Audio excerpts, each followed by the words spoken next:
साधिके शरण्ये त्र्यम्बके देवी नारायणि नमोस्तुते या देवी सर्वभूतेषु मातृरूपेण संस्थिता नमस्तस्यै नमस्तस्यै नमस्तस्यै नमो नमः।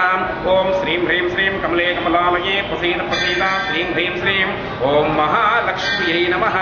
दुर्गे स्मृता हरसति तमशे जन्तोः स्वस्ति स्मृतामतिमती शुभां ददासि दारिद्र्य दुःख भयहारिणिका तुदन्या सर्वोपकारप्रदाता महादेव्यै च विद्महे विष्णुपत्नी च धीमहि तन्नो लक्ष्मी प्रचोदयात्। ఈ బేగంపేటలోని ప్రధాన రహదారిపై శ్రీ కట్టామైసమ్మ మహాలక్ష్మీదేవి భక్తులకు అనేక కోరికలు తీరుస్తూ ఉన్నది.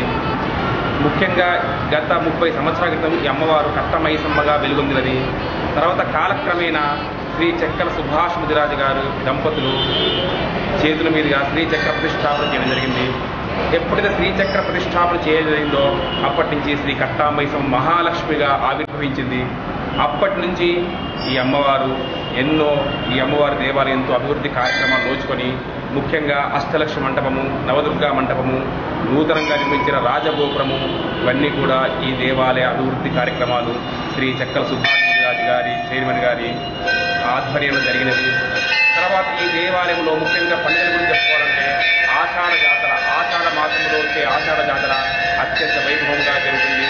తర్వాత నవరాత్రులు, దేవీ శరన్నవరాత్రులు, దసరా శరన్నవరాత్రులు అత్యంత వైభవంగా ఆ 10 రోజులు కూడా అత్యంత వైభవంగా నవరాత్రులు జరుగుతాయి. ఈ యొక్క అమ్మవారికి కూడా ఈ యొక్క రాష్ట్రం నలుమూలల నుంచి కూడా భక్తులు వస్తుంటారు. తర్వాత ముఖ్యంగా ఈ దేవాలయంలో సామూహిక లంకా సహస్ర కుంకుమార్చన ప్రతి శుక్రవారం కూడా జరుగుతుంది. అయిన తర్వాత అన్నదాన కార్యక్రమం కూడా జరుగుతుంది. తర్వాత ఈ అమ్మవారిలో ప్రతి పౌర్ణమి కూడా చండీ హోమం కూడా నిర్వహించడం జరుగుతుంది.